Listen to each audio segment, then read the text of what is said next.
हिमालय के 7 दिव्य द्वार, सनातन धर्म का सबसे बड़ा रहस्य। ये कहानी सच्ची घटना पर आधारित है, इसलिए इसे पूरा अंत तक जरूर देखें। हिमालय, जहां शांति और आध्यात्मिकता ने हजारों वर्षों से अपनी अमिट छाप छोड़ी है, हमेशा से ही साधकों और रहस्य प्रेमियों के लिए एक चुंबकीय केंद्र रहा है। किंवदंतियों और धार्मिक ग्रंथों में इसे देवताओं का निवास स्थान कहा गया है, जहां जीवन और मृत्यु के सबसे गहरे रहस्य छिपे हुए हैं। लेकिन हिमालय के गहरे जंगलों और ऊंचे पहाड़ों के बीच एक ऐसी कहानी दबी हुई है जो केवल कुछ चुनिंदा आत्माओं तक पहुंच पाई है। हिमालय के 7 द्वार। इन द्वारों का उल्लेख प्राचीन ग्रंथों में बड़े रहस्यमय ढंग से किया गया है। यह साधारण गुफाएं नहीं हैं। यह 7 द्वार हर उस व्यक्ति की परीक्षा लेते हैं जो इनके करीब जाने की कोशिश करता है।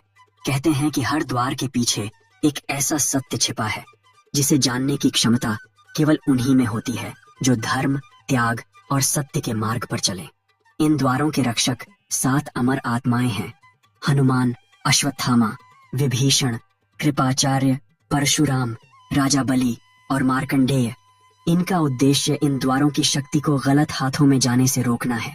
वर्तमान समय में विज्ञान ने मानव को ब्रह्मांड के कई रहस्यों से परिचित कराया है, लेकिन अभी भी कुछ प्रश्न ऐसे हैं जिनके उत्तर विज्ञान के परे हैं। ऐसे ही एक सवाल ने युवा शोधकर्ता आदित्य को रातों की नींद से दूर कर दिया था। आदित्य, एक इतिहासकार और पुरातत्व विशेषज्ञ, हमेशा से प्राचीन ग्रंथों और उनके छिपे हुए अर्थों का अध्ययन करता आया था। एक दिन उसे एक ऐसे गुप्त ग्रंथ का हिस्सा मिला जिसने उसकी पूरी दुनिया को उलट पलट कर रख दिया। यह ग्रंथ, जिसे गुप्त शास्त्र कहा जाता था, केवल आंशिक रूप से ही संरक्षित था। इसके पन्ने समय और परिस्थिति की मार से फट चुके थे, लेकिन जो बचा था वह किसी को भी चौंका देने के लिए काफी था।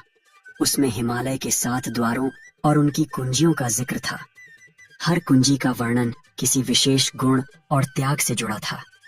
यह पढ़ते ही आदित्य को समझ में आ गया कि वह किसी साधारण खोज के करीब नहीं था, लेकिन इस खोज के साथ ही उसका जीवन बदलने वाला था। जैसे ही उसने इस गुप्त ग्रंथ का अध्ययन करना शुरू किया, वह महसूस करने लगा कि उसे हर कदम पर चुनौती दी जाएगी। ग्रंथ के पन्नों में छिपे संकेत उसे हिमालय के एक छोटे से गांव काशीपुर की ओर इशारा कर रहे थे। काशीपुर पहुंचने पर आदित्य ने पाया कि गांव के लोग उस क्षेत्र में किसी बाहरी व्यक्ति को पसंद नहीं करते थे। गांव के बुजुर्गों का मानना था कि यह क्षेत्र देवताओं का है और किसी भी बाहरी हस्तक्षेप से प्रलय हो सकता है। लेकिन आदित्य ने हार नहीं मानी। गांव के बाहर एक प्राचीन मंदिर था जो समय के साथ खंडहर में बदल चुका था।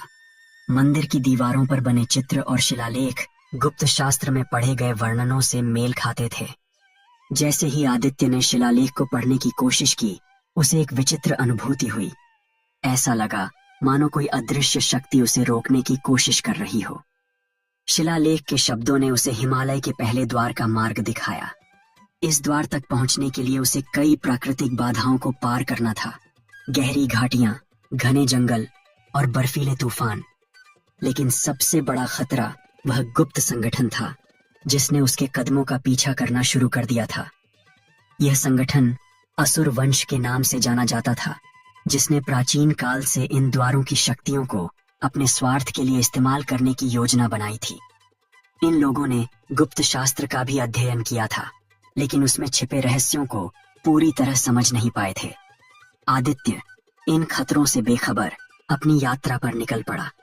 हर कदम पर उसे महसूस हुआ कि यह यात्रा केवल भौतिक नहीं बल्कि आत्मिक थी। हिमालय के पहले द्वार तक पहुंचने से पहले उसे खुद को पूरी तरह तैयार करना था। पहले द्वार तक पहुंचने के लिए उसे एक प्राचीन नदी पार करनी थी, जिसे सत्य की नदी कहा जाता था। यह नदी साधारण जलधारा नहीं थी। यह केवल उन्हीं को पार करने देती थी जिनका हृदय पूरी तरह से पवित्र हो।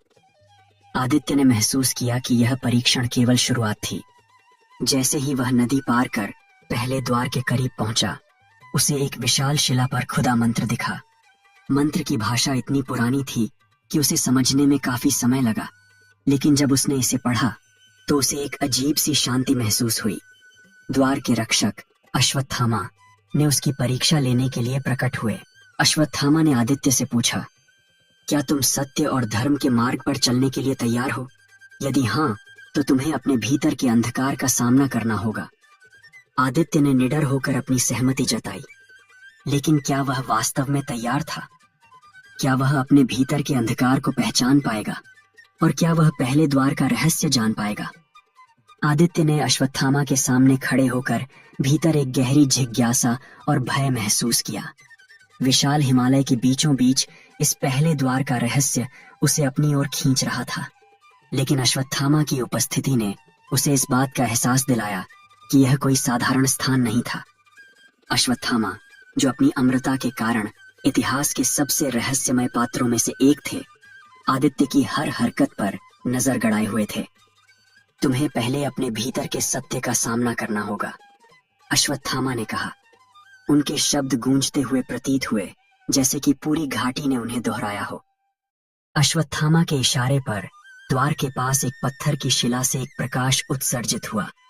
यह प्रकाश धीरे धीरे एक दर्पण जैसा बन गया। अश्वत्थामा ने आदित्य की ओर देखा और कहा, यह आत्मदर्पण है। इसमें केवल वही दिखेगा जो तुम्हारे भीतर छिपा है, तुम्हारे भय, तुम्हारे दोष और तुम्हारा सत्य। यदि तुम इसे सहन कर सको तभी द्वार खुल सकेगा। आदित्य ने आत्मदर्पण के सामने खड़े होने का साहस किया। जैसे ही उसने अपनी आंखें खोली, दर्पण में उसके बचपन से लेकर अब तक की घटनाएं एक एक करके दिखने लगीं।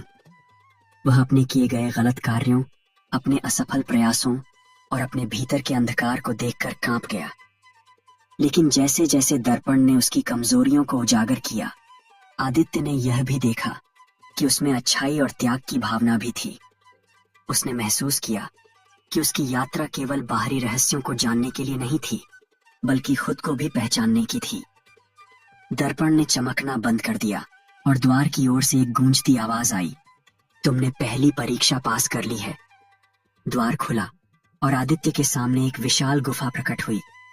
गुफा के भीतर एक पुरानी दीवार पर ब्रह्मांड के सृजन का रहस्य खुदा हुआ था। इसमें लिखा था कि ब्रह्मांड केवल एक शून्य से नहीं बना, बल्कि यह देवताओं की ऊर्जा और तत्वों की सामूहिक शक्ति का परिणाम था।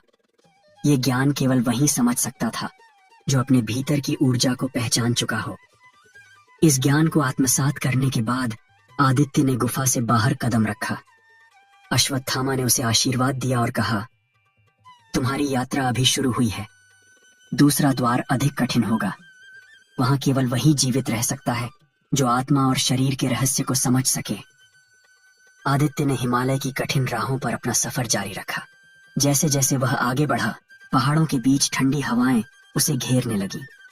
उसे दूसरे द्वार तक पहुंचने के लिए एक पुराने मंदिर को पार करना था, जहां शरीर और आत्मा का संतुलन विषय पर लिखे संकेत मौजूद थे। यह मंदिर खंडहर में तब्दील हो चुका था। उसके खंभे और दीवारें धूल और बर्फ से ढकी थीं। लेकिन आदित्य ने एक दीवार पर नक्काशी देखी जिसमें एक कुंजी का प्रतीक बना हुआ था।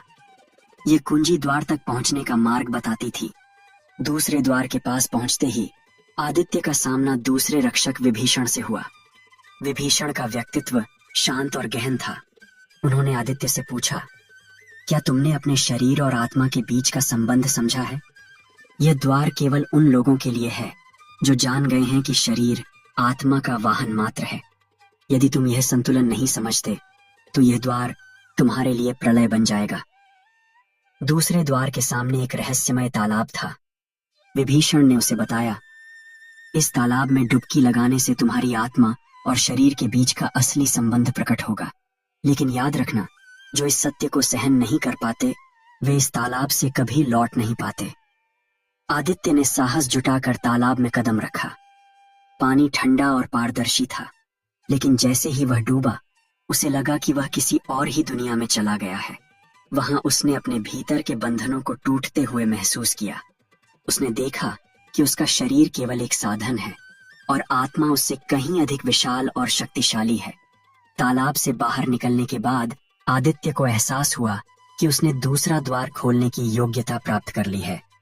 विभीषण ने द्वार खोला और आदित्य ने देखा कि उसके सामने जीवन और मृत्यु के सबसे गहरे रहस्यों का ज्ञान लिखा हुआ था। लेकिन उसकी यात्रा यहीं खत्म नहीं हुई। विभीषण ने उसे चेतावनी दी, तीसरा द्वार तुम्हें मृत्यु और जीवन के उस सत्य से परिचित कराएगा जो केवल कुछ ही समझ सकते हैं। लेकिन इस द्वार तक पहुंचने के लिए तुम्हें अपनी सबसे गहरी भय से गुजरना होगा। आदित्य अब तीसरे द्वार की ओर बढ़ रहा था, यह सोचते हुए कि क्या वह इस बार भी सफल हो पाएगा। लेकिन क्या वह अपने सबसे बड़े भय का सामना कर सकेगा, और क्या वह तीसरे द्वार का रहस्य जान पाएगा? आदित्य का सफर अब तीसरे द्वार की ओर था। हिमालय की ठंडी हवाओं और बर्फीली पहाड़ियों के बीच चलते हुए उसे एहसास हुआ कि उसका हर कदम उसे और गहरे रहस्यों के करीब ले जा रहा था। विभीषण ने उसे चेतावनी दी थी कि तीसरा द्वार मृत्यु और जीवन के उस सत्य को उजागर करेगा जिसे समझने के लिए सबसे गहरी भय से गुजरना होगा।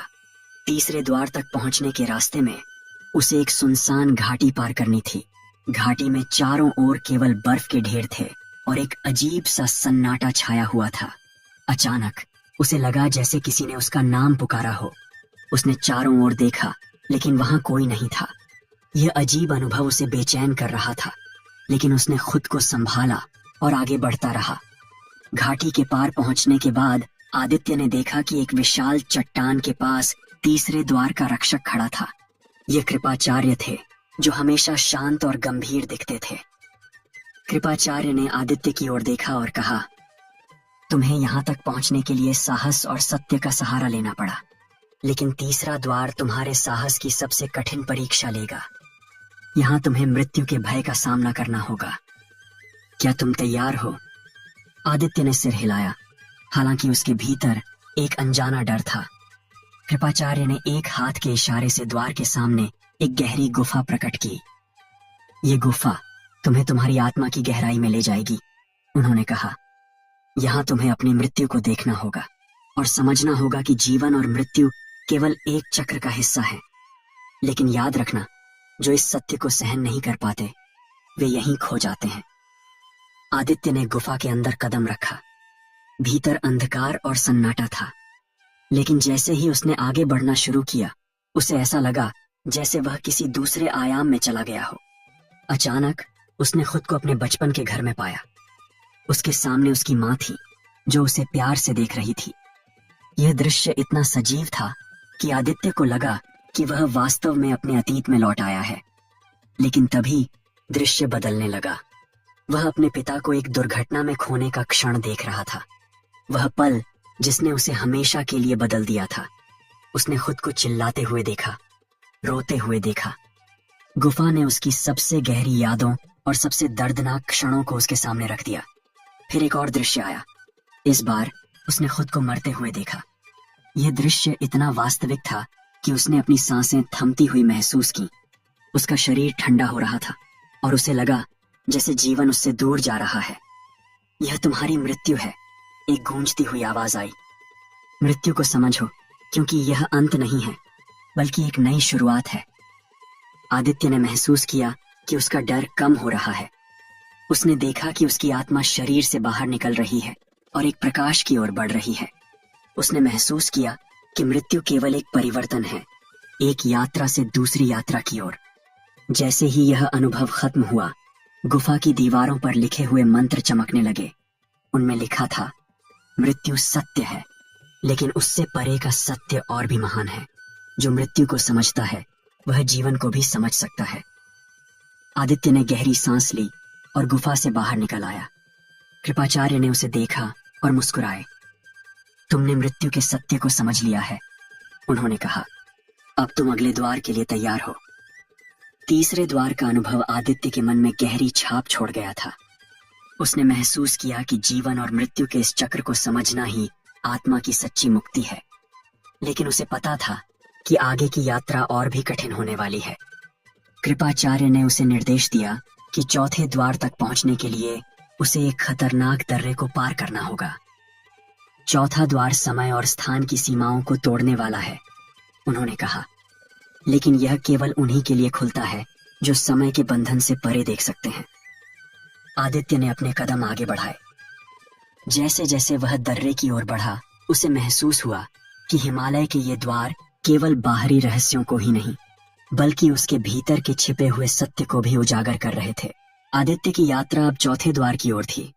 हिमालय की पहाड़ियों पर ठंडी हवाओं के साथ बर्फ गिर रही थी और हर कदम एक नई चुनौती लेकर आ रहा था। कृपाचार्य ने उसे चेताया था कि चौथा द्वार समय और स्थान की सीमाओं को तोड़ने वाला है। इसका सामना करने के लिए उसे अपनी चेतना के हर बंधन से मुक्त होना होगा। दर्रे के पास पहुंचने से पहले आदित्य को एक गहरी खाई पार करनी थी। यह खाई अंधकार से भरी हुई थी और उसकी गहराई का कोई अंत नहीं दिखता था। वहां पहुंचने पर उसे लगा जैसे यह कोई सामान्य खाई नहीं है, बल्कि अपने भीतर अजीब ऊर्जा समेटे हुए है। एक आवाज गूंजने लगी, यहां से गुजरने के लिए तुम्हें अपनी सबसे बड़ी बाधा को छोड़ना होगा। आदित्य ने खुद से पूछा, मेरी सबसे बड़ी बाधा क्या है? तभी उसके मन में एक गहरी आवाज आई, भय। उसने महसूस किया कि यह खाई उसके अपने डर का प्रतीक है।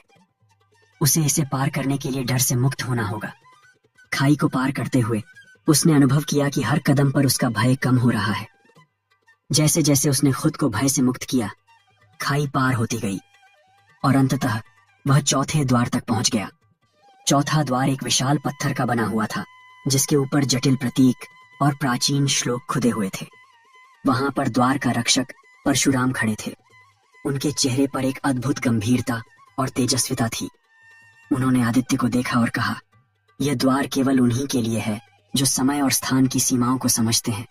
समय केवल एक भ्रम है और स्थान एक बंधन। क्या तुम इस सत्य को समझने के लिए तैयार हो? आदित्य ने सिर झुकाकर हाँ में उत्तर दिया।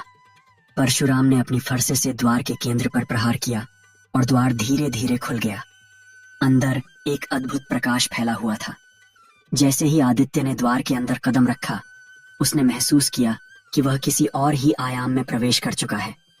वहां न तो दिन था, न रात, न तो समय था, न स्थान। सब कुछ एक शून्य में तैरता हुआ प्रतीत हो रहा था। उसने अपने चारों ओर देखा और पाया कि वह अपने बचपन के किसी क्षण में पहुंच गया था। उसने खुद को अपने माता पिता के साथ खेलते हुए देखा। यह दृश्य इतना सजीव था कि उसे लगा जैसे वह वास्तव में उसी पल में जी रहा हो। लेकिन जैसे ही उसने आगे बढ़ने की कोशिश की, वह अचानक एक और समय में पहुंच गया। यह उसका वर्तमान था।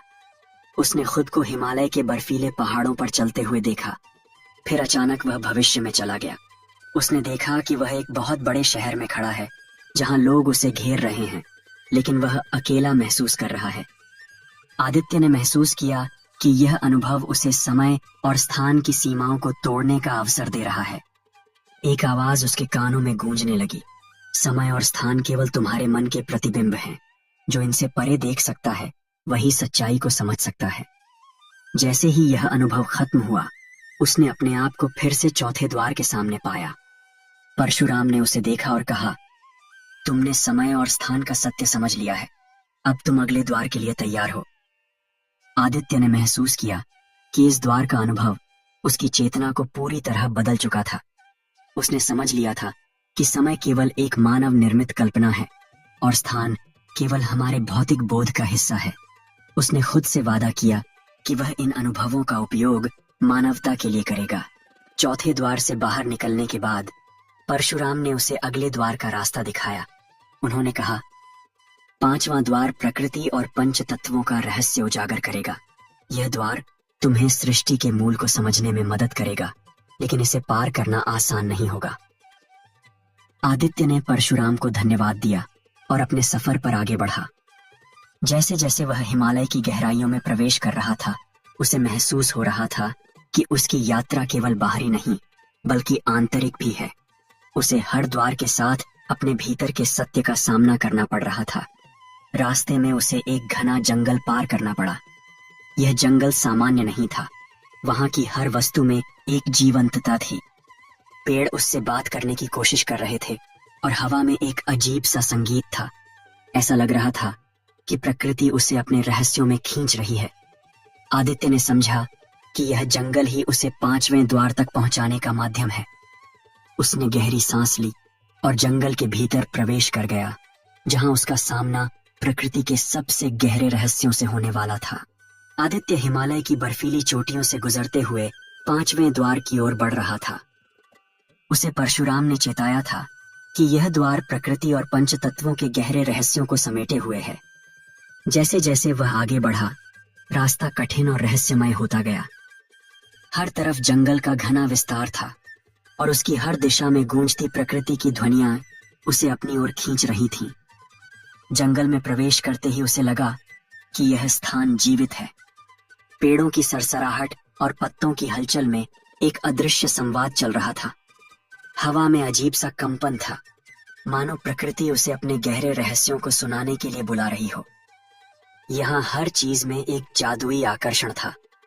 पेड़ों की शाखाओं पर उगते अद्भुत फूल, पानी की धाराओं में चमकते रंग और पक्षियों के गीत जो किसी अनजानी भाषा में कुछ कह रहे थे। जंगल के बीचों बीच पहुंचने पर आदित्य को लगा जैसे उसके चारों ओर कुछ बदल रहा है। पेड़ अचानक से झुकने लगे और जमीन पर चमकती रोशनी उभरने लगी। ये जगह उसे 5वें द्वार के करीब ले जा रही थी। तभी उसे एक विशाल वृक्ष दिखाई दिया जो अपने आप में एक पूरी दुनिया सा प्रतीत हो रहा था। इस वृक्ष के चारों ओर गंगा की एक धारा बह रही थी और उसके नीचे बैठे थे 5वें द्वार के रक्षक हनुमान। हनुमान के चेहरे पर गंभीरता थी, लेकिन उनकी आंखों में करुणा झलक रही थी। उन्होंने आदित्य को देखा और बोले, तुम्हारे पास यहाँ आने की योग्यता तो है, लेकिन इस द्वार के पीछे का ज्ञान तुम्हारे भीतर की हर कमजोरी को चुनौती देगा। पंच तत्वों के रहस्यों को समझने के लिए तुम्हें अपने भीतर के हर अवरोध को दूर करना होगा। क्या तुम तैयार हो? आदित्य ने सिर झुकाया। हनुमान ने अपनी गदा से एक मंत्रोच्चारण किया और उनके पीछे एक विशाल द्वार प्रकट हुआ। यह द्वार किसी ठोस चीज से नहीं बना था, बल्कि हवा, जल, अग्नि, पृथ्वी और आकाश के अदृश्य तत्वों से निर्मित था। जैसे ही आदित्य ने कदम रखा, उसे लगा कि वह इन तत्वों के बीच घिर गया है। द्वार के अंदर का दृश्य अविश्वसनीय था।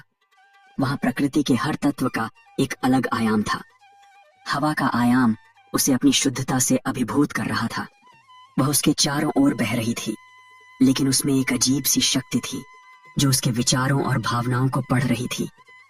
फिर उसने जल के आयाम में प्रवेश किया। यहाँ बहती नदियां और जल के बुलबुले उसके भीतर की अशुद्धियों को धो रहे थे। अग्नि का आयाम सबसे चुनौतीपूर्ण था। यहाँ एक विशाल ज्वाला थी जो स्थिर तो थी, लेकिन उसमें हर जीवित चीज का प्रतिबिंब दिखाई दे रहा था। जैसे ही आदित्य उसके करीब गया, उसने महसूस किया कि यह अग्नि उसके भीतर की हर नकारात्मकता को जलाने की कोशिश कर रही है। उसे दर्द का अनुभव हुआ, लेकिन उसने खुद को संयमित रखा। पृथ्वी के आयाम में वह घास और मिट्टी के बीच चला गया। यहाँ उसे धरती की गहराई में छिपे अनंत रहस्यों का अनुभव हुआ। हर कण में एक कहानी थी और हर कण उसे समझा रहा था कि जीवन और मृत्यु दोनों धरती की कोख से जुड़ी हुई हैं। सबसे अंत में उसने आकाश का आयाम देखा। यह आयाम सबसे रहस्यमय था। यहाँ कोई सीमा नहीं थी। हर चीज खुली हुई और अनंत थी। उसे लगा जैसे वह खुद आकाश का हिस्सा बन रहा है। इन पंच तत्वों के आयामों से गुजरते हुए आदित्य ने महसूस किया कि जीवन का हर तत्व इन पांचों का मेल है। आकाश अनंत संभावनाओं का प्रतीक है। हवा जीवन की गति है। जल शुद्धता है। अग्नि ऊर्जा है और पृथ्वी स्थायित्व का आधार है। जैसे ही वह पंच तत्वों के इस अनुभव से बाहर आया, उसने पाया कि हनुमान उसके सामने खड़े हैं। उन्होंने कहा, तुमने पंच तत्वों के रहस्यों को समझ लिया है। अब तुम्हें यह ज्ञान अपने भीतर धारण करना होगा। इसे केवल जानना ही पर्याप्त नहीं, इसे जीवन में उतारना ही तुम्हारी अगली परीक्षा होगी। हनुमान ने आदित्य को आशीर्वाद दिया और अगले द्वार का मार्ग दिखाया। उन्होंने बताया कि छठा द्वार देवताओं और असुरों की छिपी हुई दुनिया का रहस्य उजागर करेगा। वहां तक पहुंचने के लिए उसे अब तक की सबसे कठिन परीक्षा से गुजरना होगा। आदित्य ने अपने भीतर नई शक्ति का अनुभव किया। उसने महसूस किया कि हर द्वार उसे अपने उद्देश्य के करीब ले जा रहा है। अब वह तैयार था छठे द्वार के रहस्य को समझने और इस अद्भुत यात्रा को जारी रखने के लिए। आदित्य छठे द्वार की ओर बढ़ रहा था, जहां उसे देवताओं और असुरों की छिपी हुई दुनिया के रहस्यों का सामना करना था। परशुराम और हनुमान से मिले मार्गदर्शन ने उसके मन में आत्मविश्वास और दृढ़ता तो बढ़ा दी थी, लेकिन छठे द्वार का मार्ग अधिक चुनौतीपूर्ण और अनिश्चित था। हिमालय की बर्फीली वादियों में आगे बढ़ते हुए उसे लगा जैसे प्रकृति स्वयं उसे परख रही है। रास्ते में उसे असामान्य घटनाओं का सामना करना पड़ा। बर्फीले तूफान अचानक शुरू होकर थम जाते और उसे अजीब सी आवाजें सुनाई देती, मानो कोई उसके करीब आकर बातें कर रहा हो। उसे यह भी महसूस हुआ कि छठे द्वार का रास्ता किसी सामान्य भौतिक स्थान पर नहीं है, बल्कि यह एक आध्यात्मिक यात्रा है जहां उसकी मानसिक और आध्यात्मिक स्थिति की परीक्षा ली जाएगी। एक गहरी घाटी में पहुंचने पर आदित्य को एक अद्भुत दृश्य दिखाई दिया। वहां पर आकाश और पृथ्वी के बीच एक अद्भुत पुल बनता हुआ प्रतीत हुआ। पुल पार करते ही उसने एक विशाल और चमचमाता हुआ द्वार देखा। यह द्वार हवा में तैरता हुआ दिखाई दिया, मानो यह किसी अन्य आयाम का प्रवेश द्वार हो। द्वार के सामने खड़े थे इसके रक्षक राजा बलि। राजा बलि के चेहरे पर गंभीरता थी। उन्होंने आदित्य को देखा और बोले, तुम अब तक 5 द्वारों की परीक्षा पार कर चुके हो, लेकिन छठा द्वार केवल उन्हीं के लिए खुलता है जो अपने भीतर की सभी इच्छाओं और भय का सामना करने में सक्षम है। यह द्वार देवताओं और असुरों की दुनिया के रहस्यों का प्रवेश द्वार है। यहाँ तुम्हें उन शक्तियों का सामना करना होगा जो न केवल सृष्टि को बनाने में सहायक थीं, बल्कि उसे विनाश की ओर ले जाने में भी सक्षम है। आदित्य ने राजा बलि के चरण स्पर्श किए और उन्हें अपनी यात्रा का उद्देश्य बताया। राजा बलि ने एक मंत्रोच्चार किया और द्वार एक तेज प्रकाश के साथ खुला। द्वार के भीतर प्रवेश करते ही आदित्य ने खुद को एक विचित्र और भव्य स्थान पर पाया।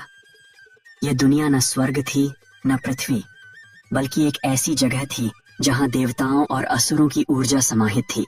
चारों ओर प्रकाश और अंधकार का अद्भुत संतुलन था। वहां के वातावरण में शक्ति की तरंगें महसूस होती थीं, जो कभी सुकून देती तो कभी डर पैदा करती। सबसे पहले आदित्य को देवताओं का एक प्राचीन नगर दिखाई दिया। यह नगर स्वर्ण और प्रकाश से बना था। हर दिशा में वैदिक मंत्रों की ध्वनि गूंज रही थी। वहां की आभा शांति और दिव्यता से भरी थी। आदित्य ने देखा कि यहाँ की संरचनाएं उन प्राचीन मंदिरों से मिलती जुलती थीं, जिनका वर्णन पुराणों में मिलता है। अचानक उसे अंधकार की ओर खींचा जाने लगा। उसने खुद को संभाला, लेकिन यह अनुभव अलग था। उसे महसूस हुआ कि वह असुरों की दुनिया के करीब पहुंच गया है। वहां का वातावरण देवताओं की दुनिया से बिल्कुल विपरीत था, भारी और रहस्यमय।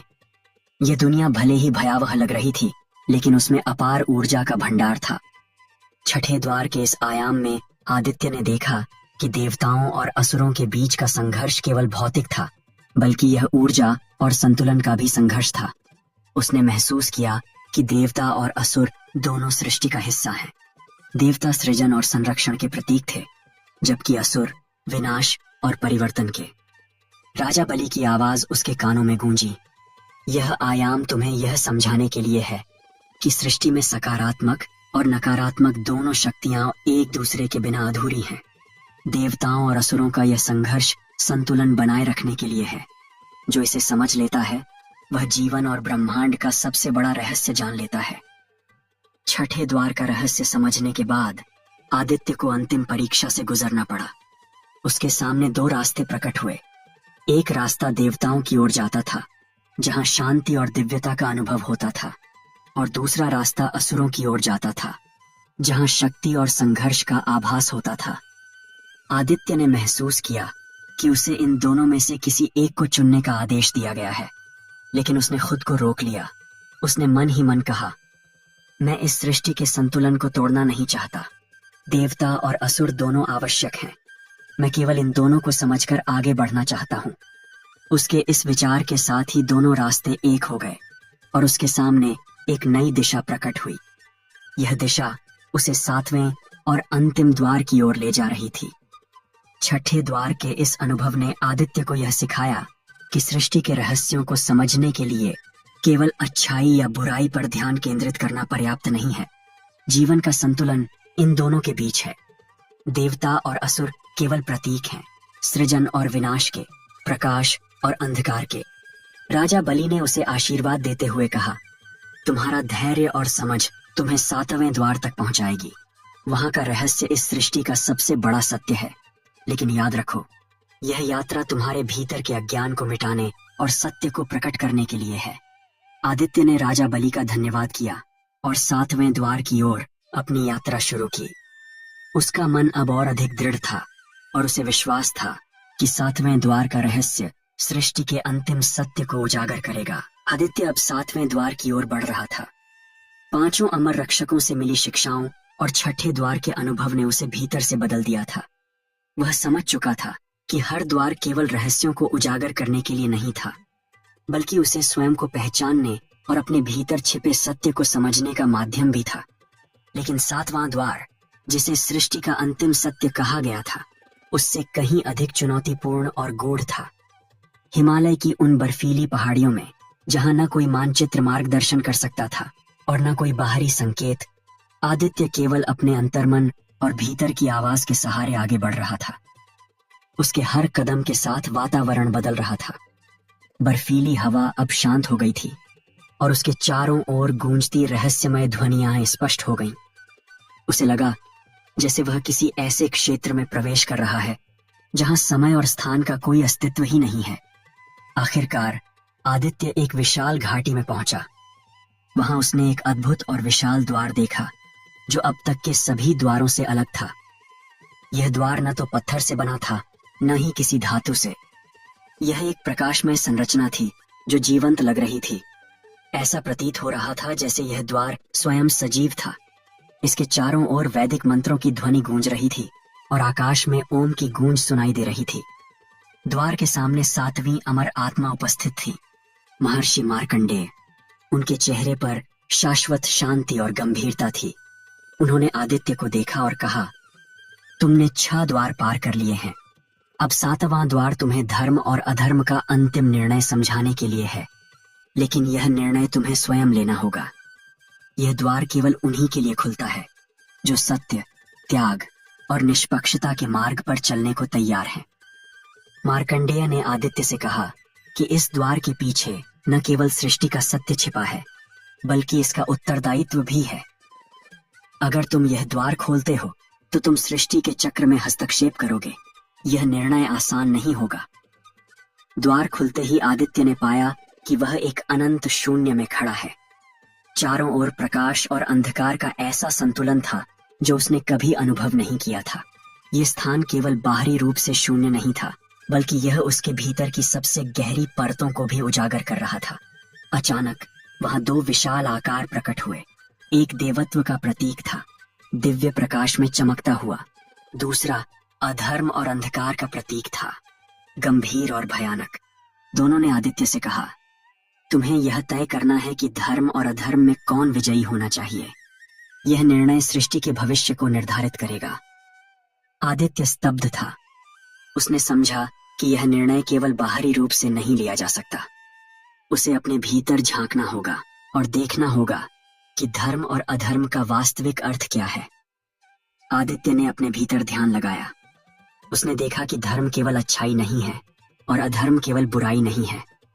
धर्म वह है जो सृष्टि के संतुलन को बनाए रखता है और अधर्म वह है जो उस संतुलन को चुनौती देता है। लेकिन अधर्म के बिना धर्म का अस्तित्व नहीं है। मार्कंडेय की आवाज गूंजी, सृष्टि में अच्छाई और बुराई दोनों का उद्देश्य है। जो इसे समझ लेता है वही सच्चा धर्माधिकारी बनता है। आदित्य ने निर्णय लिया कि वह सृष्टि के संतुलन को बनाए रखने के लिए दोनों शक्तियों का सम्मान करेगा। उसने कहा, धर्म और अधर्म दोनों आवश्यक हैं। मैं केवल उनके बीच संतुलन बनाए रखना चाहता हूँ। जैसे ही आदित्य ने यह कहा, 7वां द्वार पूरी तरह से प्रकाशित हो गया। उसे समझ आया कि सृष्टि का सबसे बड़ा रहस्य यह है कि हर प्राणी, हर शक्ति और हर घटना इस संतुलन का हिस्सा है। धर्म और अधर्म, सृजन और विनाश, जीवन और मृत्यु, सभी सृष्टि के चक्र में एक दूसरे से जुड़े हुए हैं। मार्कंडेय ने उसे आशीर्वाद देते हुए कहा, तुमने सृष्टि का सबसे बड़ा रहस्य जान लिया है। अब यह तुम्हारा दायित्व है कि इस ज्ञान का उपयोग केवल मानवता के कल्याण के लिए करो। यह रहस्य किसी एक व्यक्ति की संपत्ति नहीं हो सकता। इसे केवल उसी के लिए प्रकट किया जाना चाहिए जो इसके योग्य हो। 7वां द्वार पार करने के बाद आदित्य को ऐसा लगा जैसे वह एक नई चेतना के साथ जाग उठा हो। उसने हिमालय की ओर पीछे देखा और महसूस किया कि वह न केवल एक शोधकर्ता बल्कि अब एक संरक्षक बन गया है। वह जानता था कि इन द्वारों का रहस्य उजागर करना मानवता के लिए खतरनाक हो सकता है। उसने तय किया कि वह इन रहस्यों को दुनिया से छिपाए रखेगा, लेकिन उनके ज्ञान का उपयोग मानवता को दिशा देने और धर्म के मार्ग पर चलने के लिए करेगा। उसकी यात्रा समाप्त नहीं हुई थी। अब वह केवल रहस्यों का खोज करता नहीं था, बल्कि सत्य और संतुलन का संरक्षक बन चुका था। हिमालय की उन बर्फीली वादियों ने उसे जीवन का वह सत्य सिखा दिया था जिसे जानने के लिए सदियां लग जाती हैं। इस प्रकार हिमालय के 7 द्वार की यह गाथा न केवल एक अद्भुत रोमांचक यात्रा थी, बल्कि धर्म, अधर्म और सृष्टि के संतुलन की गहरी समझ का प्रतीक भी थी। आदित्य की यह कहानी उस शाश्वत सत्य की याद दिलाती है जो सृष्टि के हर कण में छिपा हुआ है।